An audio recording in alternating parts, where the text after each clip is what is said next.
Greetings, greenhouse people. We are back with another episode of Tech on Demand, where our goal is to help you grow your best crops ever. I'm your host, Bill Calkins, and throughout 2026, probably beyond, I'm going to catch up with different people in the horticulture space, find out a little bit about their careers, passions, journeys in the world of plants, and much more. Calling these conversations Pick 4 because I sent each guest a list of 12 questions, and they picked 4 to answer and discuss. Today, I'm joined by my friend Susie Raker, Vice President at Raker-Roberta's Young Plants in Litchfield, Michigan. Susie is, and has been for years, one of the most visible people in the professional horticulture industry, and I feel like her style of innovation, leadership, and industry advocacy is kind of baked into the Raker DNA. But Susie, welcome to the podcast. Hello, listeners. Happy to be here. So, like I said, as long as I've been in the industry, Raker's been an industry leader in a lot of different ways. And Susie, I was thinking this morning while I was swimming that the first time I ever visited your greenhouse was somewhere between 2002 and 2004. And I was there to write an article about innovation. That was like the topic. And I forget, I don't even, it was for a supplement, something, but I was there to interview Jerry, and I think the topic was Ellipots. Like, you guys had just started manufacturing Ellipots on site. And I did Google and search for this article, and I was probably like before the internet, it's not even out there. And so what, were you there? Like, what were you doing? And I think it was like 02, 03. Raker, what were you up to? I can say, Raker, I was in college still. Okay. I graduated with my undergrad in 2003. So I wasn't around at that time. Okay. Was working very hard and having the best time of my life at Michigan State. Heck yeah. But innovation and Raker has always gone hand in hand. I guess it is part of our DNA. You know, when Raker was founded, we were actually vegetable farmers. A flower seed salesman drove by our farm, and we had some Quonset huts, and we were growing our own vegetable transplants for the field in styrofoam, in the we've all seen the styrofoam plug trays that are reusable. Yeah. And he goes, think you could do this with some petunias, and gave us some petunia seed. And the next thing you know, this is in the late 70s, early 80s. So, and that was before I was born. I like to bring that up. But, really the company was born on innovation. We helped with a lot of other great people in this industry define what young plant production was. Right. And we've always tried hard to be ahead of the curve, or at least pushing ourselves to innovate in a way that affects our business in a good way. And that's innovation, cool. And I would imagine innovation is a lot of different things. Right. So, and pushing yourselves does keep you ahead of the curve because it is, you're challenging yourself to think smarter, obviously work harder, but just keep on that cutting edge. Mycorrhizal Applications is recognized as the master distributor of a portfolio of biological and botanical plant support solutions and the world's leading supplier of mycorrhizal soil inoculants. Backed by industry-leading research and advanced production, they deliver innovative products that support plant health, performance, and vigor. They're known across the industry for popular brands like MycoApply, AmiloShield, and Debug. Mycorrhizal Applications offers proven solutions tailored to every growing operation. To learn more or find a distributor, visit mycorrhiza.com. It's funny that you say that, because, the current career path I'm on, I've always I'd gotten to a point, young plants, it got to the point with that where I was getting a little burnt out, to be completely honest with you. We grow millions and millions and millions of young plants a year, but it's become a commoditized market. And I get really sick sometimes of arguing to get an order over a tenth of a cent. Like, it just gets old. But I woke up and I figured out some things that would help breathe a little bit of life back into myself personally. And by doing that, it breathes life back into the company. So it's been, it's innovative thinking, it's innovative processes, it's innovative products. Innovation isn't just, it's not easily defined. How's that? No, that's very true. And I think recognizing that you were either burning out or not as excited about things as you were, and then taking charge of that and looking for some kind of new innovation, which we will get into, because I know what you're talking about. Yeah, I mean, we could totally chat all day, but the goal here is to get to know you, and we've got questions to answer. So are you ready for some questions? I'm ready. Let's rock and roll. All right, I'm gonna throw a curveball here, because before we get started, I do want to hear a little bit about Raker-Roberta's, because it's been It's got to have been 10 10 years. years since It's that been 10 company years. formed. Yes, Okay. it has been 10 years, and it's been 8 actually. Okay. It was December of 2018 is when we joined forces with Roberta's Unique Gardens, which is a very unique, innovative company in themselves based in Indiana. They are a strictly direct-to-consumer brand that sells almost solely on QVC, and that in Right. itself mind blown, like just Yeah. the way that that market works. And so that's helped us a lot at Raker actually, because it helped to expand our e-commerce and some of our capabilities. So Well, it's and been a great partnership. exposed you like very directly to what consumers are looking for, which I think we know our industry, we always think we know, but Yeah. we tend to be a little bit too distant from that market a lot of times. And I think we miss the mark. Well, and it's shown how different platforms need different plants. That's what it really showed me. So like selling on TV is interesting because it's a very specific target market consumer. And then you're talking about a plant for 3 to 5 minutes. Well, that's not as easy as it sounds. And so Yeah. the plants that are promoted and pushed on there, they have to perform well, but they also have to have a really good story because, to talk about a red impatient for 3 to 5 minutes is pretty hard. We all know that That's in for the sure. industry. And so, that's really a great platform for innovative, different, unique products. Yeah.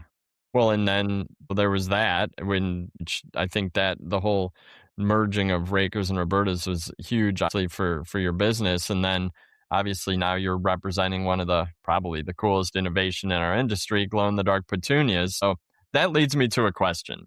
And Okay. I think you've touched on it a little bit, but you grew up in a family that had a major greenhouse business. So in your life, was there ever a time when you were like, forget this, I am not working in the industry? Or were you always planning to do what Rakers Oh, seem to do, which is grow a boatload of little high quality plants in Michigan? no, that I honestly, I shouldn't say this because, but I'm gonna because it's who I am.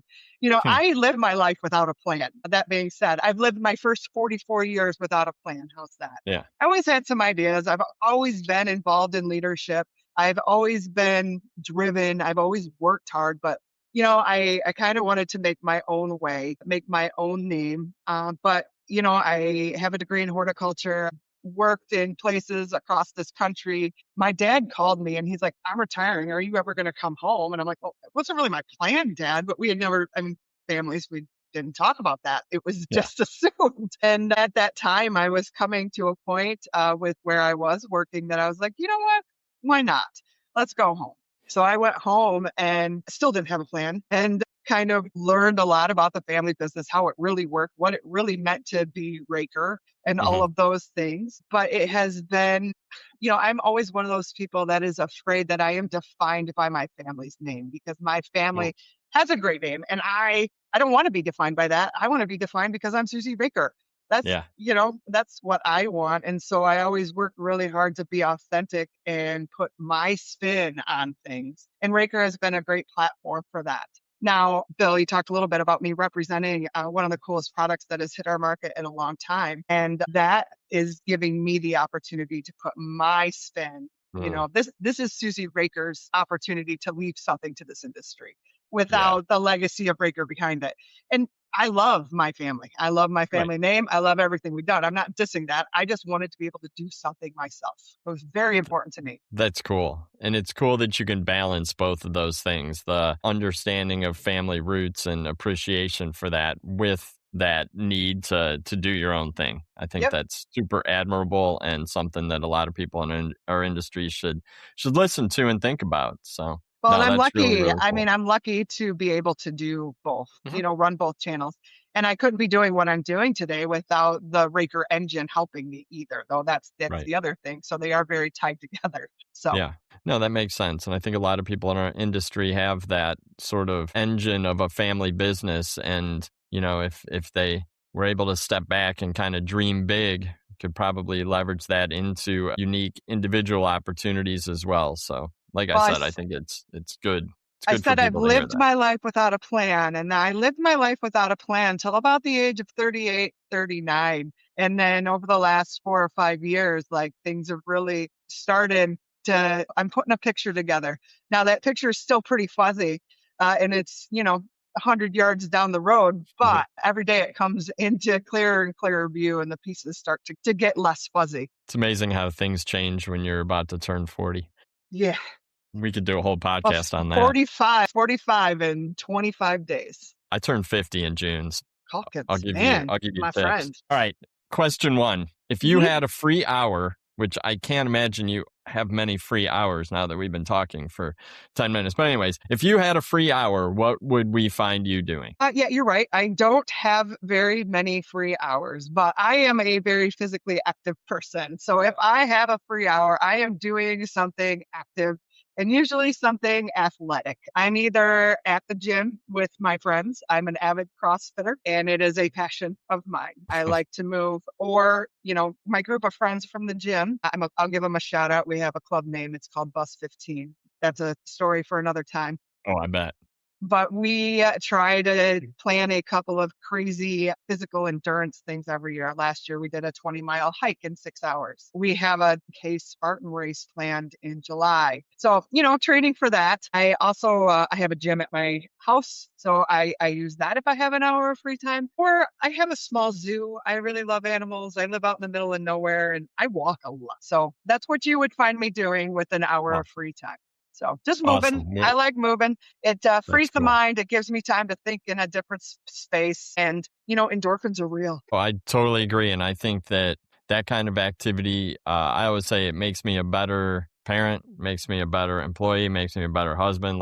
If I do that, I'm just, yes, it might sound selfish to take that hour, but it pays off in so many ways. It's funny. So I got married at 27, had a kid at 30, and then you get lost a little bit. You're trying to be a good mom. I'm trying to be a good wife. I'm trying to do all these things. Well, my marriage exploded. I still have a tremendous relationship with my ex-husband. So there's none of that. But then I finally had a little time I didn't have to be a perfect wife anymore. And so it freed up some time. And so I got back to my athletic roots and I felt guilty about it for a little bit. But then I came to the realization that if I didn't put time and effort into my health, first off, I couldn't preach to anybody about their health and how important it is to their well-being. And if I'm not healthy, I'm not good to anybody. I'm not good to my daughter. I'm not good to my family. And I'm not good to my teammates at Raker or at Rooted in Solutions. I don't use not having time as an excuse because it's just part of who I am now. Amen. I work out 90 minutes to 2 hours a day, and I wouldn't change that for the world. I'm with you 100%. I love hearing that. Thank you for that authentic and raw response. I love it. Yeah. All right. Question number 2. If you won the lottery and could start a horticulture business from scratch, what would it be and what would it look like? Well, you need to come back to me in about 5 years because although I did not win the lottery and I funded Rooted in Solutions primarily myself, I am doing that exactly. I am building the horticultural business that I would want to run. So Rooted in Solutions, still really defining who we are and what our identity is. But right now we represent Firefly Petunia, which is the world's first bioluminescent plant. And so we're really a marketing company, but because of my grower roots and my business partners in Rooted in Solutions are Casey Stanton. He's my production manager at Raker, and Jim Devereaux, who is the CEO of Greenfuse. And if anybody knows these people, we're having a good time. Oh, we're just a good time and crew. But we're a marketing company, but we also do product development, supply chain. And I think being where the three of us have come from in our horticultural career, we're doing it differently than it has traditionally been done. I don't just represent the Firefly Petunia, the light bio product line, but I'm also representing tomato purple empress, which is a genetically modified tomato that has more antioxidants than a blueberry. The niche is these super innovative products that deserve a different approach to coming to market. Taking a look at Firefly Petunia, most people think it'd be an easy home run to bring this thing to market. Oh, absolutely not. There's a lot of things. One of the easiest hurdles, it's not a hurdle. It's not an easy hurdle to get over, but one of the easiest hurdles to point out is that, by day it's a white petunia. By night, it glows in the dark. We don't shop for plants at dark. We don't shop for plants in the dark. So if I could sell them all in the dark, no problem. They'd walk out in truckloads, but we sell them during the day. And so merchandising and how do you tell the story and How do you create the solutions that a retailer needs to be successful with this product? So that's just one of the hurdles we're tackling at Rooted in Solutions. But then I never realized how much I love product development. Hmm. I am having so much fun, like figuring out where we want to go with this product line and then leveraging every relationship with every breeder I've ever met in my entire life to get there. And so it's just been a lot of fun. I would say my superpower in life is people. I'm good with them. I'm not the smartest person in the room, and I have no problem admitting that, but I can find the smartest person in the room, and they usually Oh, yeah. like to hang out with me. And so Yep. bringing this team together that we're working with and having that's what I'm enjoying doing. So, building this company, I never thought I'd be building a company like this right now, but I see the potential and I see that our industry desperately needs it because we are all craving something new and something different and something innovative. And so we'll see where it goes. Wow. I think, yeah, that was such an awesome explanation of what I think the vision that it takes. And there's probably no way that you could have that kind of product development vision Without my without the experience. experience that you've had over the last 20 plus years Yeah. of doing the work. I've seen everything that's come out. I mean, I've been in this industry since I was 13 years old. Yeah. I've seen thousands and thousands of new plant introductions. I've seen all the innovations. I've seen all these things. So I've seen how these companies roll them out. I've seen good ways. I've seen bad ways. I've tried to learn from that. I'm not afraid to make a mistake. Like Right. whatever, that's how you learn anyway. I'm not afraid of failure either. So it's just learning from the past, applying it to the future, and figuring out where the heck I think that's great. we're having a Which I think blast. it leads me right into the third question. And you've already given like volumes of good advice just in the first 15 minutes of our discussion. But moving on from that, or I guess expounding on that, what advice would you give to a young person considering the pursuit of a career in horticulture? Well, Maybe a 14-year-old? maybe, oh, geez, oh, Pete. At this point, with my 14-year-old daughter, although she is showing an interest in agricultural in general, I'm going to let it see how it floats out. My Oh, yeah. influence, I am a huge influence in her life, obviously. And she sees how hard I work and she listens to the meetings I take and she hears how I talk. So I know I'm influencing her. But Mhm. her aspirations are her aspirations. And as long as she can support herself, I will support her. But So I maybe do. maybe fast forward 4 or 5 years to a student in horticulture who's like, all right, I'm going to get a degree and I want to, I'm looking for a career in this industry that I've fallen in love with. Yeah. So at the end of the day, like, I think the key to life in general is discipline and patience. And I would say for the first 10 or 15 years of my life, I had neither of those things. And I'm still working on that patience piece because I usually want it and I want it now. But discipline and patience you need to learn coming out of school, coming out of college, even coming out of high school. You don't know what you don't know. So be open to learning from the people that have set the pace, but also don't be afraid to question why. I ask why, or ask all the questions. I guess those are my words of wisdom for somebody pursuing a career in this industry. It is a great industry. I've worked in other industries. I've worked in parallel industries. I own a cannabis grow operation here in Michigan, and I hope nobody from that industry is listening. But at the end of the day, like the people in the ornamental horticulture space are the best people in the world, and Mhm. they are not afraid to share all the accumulation of knowledge they've gained in their careers. So don't be afraid to ask questions and don't be afraid. No question is stupid. Like, I Right. feel like I ask stupid questions all the time, but usually it leads to another question that leads to another question that leads to some profound like light bulb going off. And so, Mhm. like I said, just be passionate about what you're doing, because if you're passionate about what you're doing, you're going to want to do the very best job that you can. And never think that your idea is the only idea, because it never is. I always go in with a 50,000-foot view. And then as you start to get a little bit more tactical and into these things, that idea has to morph because of Yeah. reality. Every grower is different. Every product is different. And every customer deserves that, I guess, white glove treatment, because their business is their business. So I guess those are kind of my words of wisdom. Be passionate, be disciplined, ask a ton of questions. Don't be afraid to look like an idiot. It's okay. And those are all great pieces of advice. And it's funny, each one of those is a piece of advice that I've gotten from someone over the last 20 years of doing what I do. And I think that hearing them all sort of at the same time Well, is really important. Like literally, I had someone say to me once, like, just because we don't use your idea doesn't mean it was a good idea or wasn't a good it's a good idea. I was idea. like, Right. okay, that's kind of cool. Well, A lot of I people, mean, I mean, discipline is so critical and patience. I'm with you. Like, I still am figuring that out. Like, well, and maybe probably will never figure that out, but be authentic. Like, here's the thing, like, you be who you are and don't be afraid of that and have self-awareness of who you are. Like, yeah. I know I'm pretty comfortable with who I am. I'm comfortable in my skin. I know what I'm good at. I know what I'm bad at. I work at what I'm bad at to get better at it, but Yeah. you'll obviously lean into what you're good at. And so know who you are and then figure out how to make that work for you and where you want to go. But also always be authentic. Don't be fake. Oh, people drive me bonkers. Just be authentic. It's Like hard to I be fake. Like the amount of stress it energy. takes to be fake isn't worth it. That's right. And so, like, just be authentic, like, be who you are because it takes all different kinds of people to make this world go round. And if we were all Yeah. the same, it would be very, very, very boring. That's actually, like I Amen. said, my superpower is people. And I really, really genuinely enjoy getting to know people and figuring out what their strong suits are. Because if I can figure out what their strong suits are, I can put them in positions to make them successful.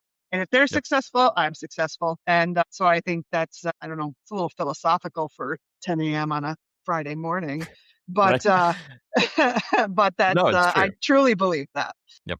I'm So 100% on board with that. Final question. What does the future of horticulture look like? It's probably glowing or purple, but what does the future of horticulture look like? I'm going to step back from product on this one and I'm going to go back to Cool. people.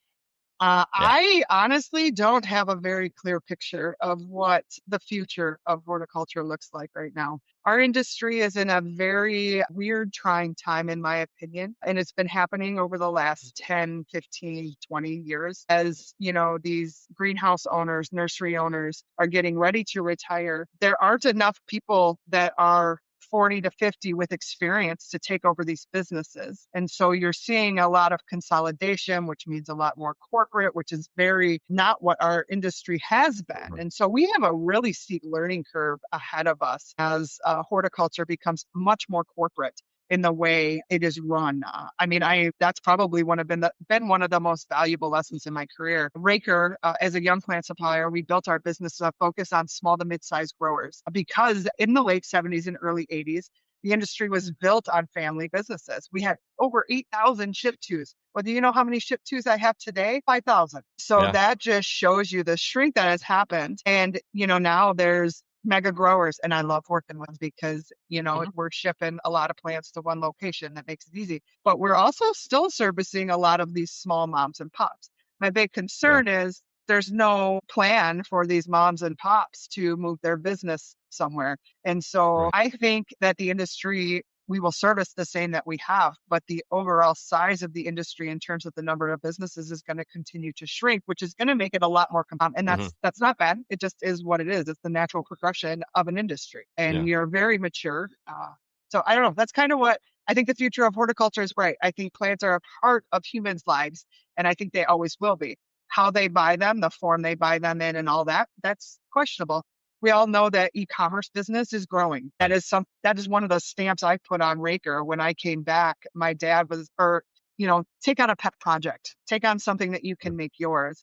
And I started with a fundraiser program because it was right around 2008 recession. All I was Yeah. hearing is these uh, bands and youth groups and athletic programs were having to cut because there just was no money. And I'm like, well, they're trying to fundraise. I would rather buy a plant than I would a wrapping paper or a chocolate bar. And so we Yeah. started a fundraiser program, and then that led into developing a direct to consumer e-commerce business. But, at Raker, like everything, we do it with a weird spin. We've always been really, really good at putting plants in boxes. Like we are good at Yeah. that. We ship them all over the country. And so we just took what we were good at and did it in a different way to be able to get those to a consumer.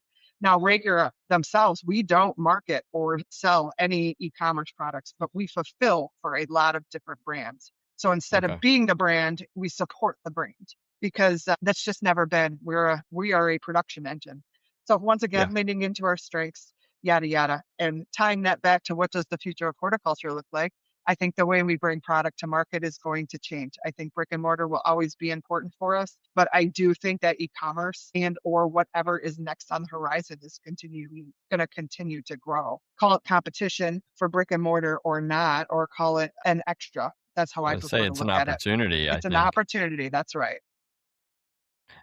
And the Anyway, that was plants long-winded. products we sell in through that sort of avenue are going to be different, I think, than the products we've traditionally sold. I mean, the traditional products aren't going to go away, but it's going to open up a new sort of just a Yeah. new format The of the internet is plant. And your I'm audience. making a shape with my hands, which isn't going to translate well to an audio podcast.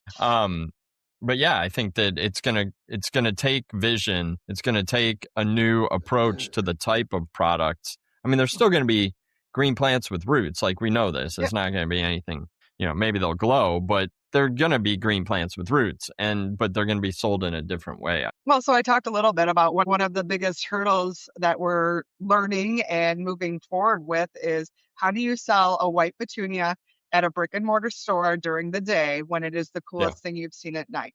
Well, a really good venue for doing that is online because online people take time to read the story. They take Mm. time to educate themselves.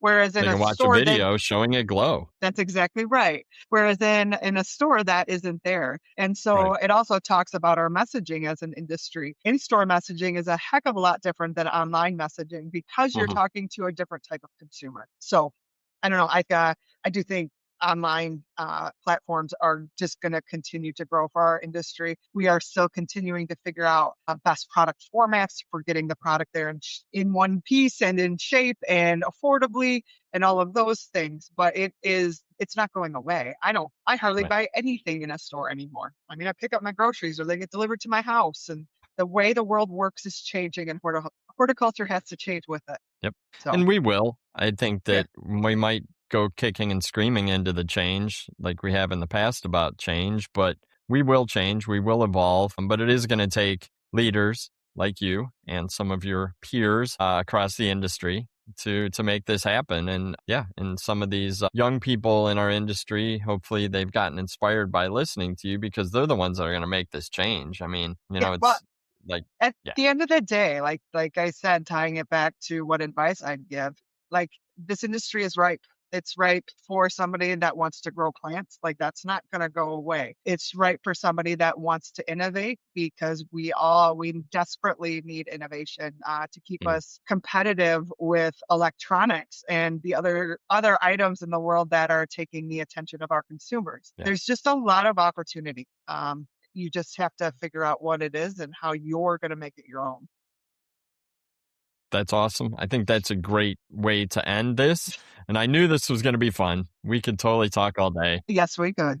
And yeah, I mean, but it's early spring. There's work to do. You said you've been grinding it out on the Oh, road for months. It's nice to be home. it's so I nice to be agree. home. So The nice. weather today, at least here in the Midwest, is nice. It's going to be cold for Easter Sunday. I saw like 45 here in Cleveland, but Yeah, I turned my furnace off and opened my windows today. yeah, let's take it while we can. Yeah, letting a little bit of that fresh air in. So, For sure. Well, Susie, thank you so much for your time today. Thank you for all you do for the industry. Every time we talk, like I always learn something new, but I don't know that I ever get a chance to just thank you for oh, what you do and what you've done for years. You're always willing to take time to help the industry out as a philanthropy, but also because I know it's your passion. it So is thank my you very well. much. I was gonna say it is my passion, and that's another thing. Like, we're only as good as the future, so it's not a competition. Like, It's true. I want to make this industry as strong as it can. So be involved in everything you can do. Do the advocacy. Learn about American Hort or your state organization. Get involved in that stuff because not only are you helping the industry, but the mentors that I have picked up through all of that leadership stuff is unbelievable. And Yeah, now in this new thing I'm trying to do, I'm able to leverage those relationships and all of that fun stuff. So don't forget to network. it's all about the people. It's your It's all about superpower. it is my superpower.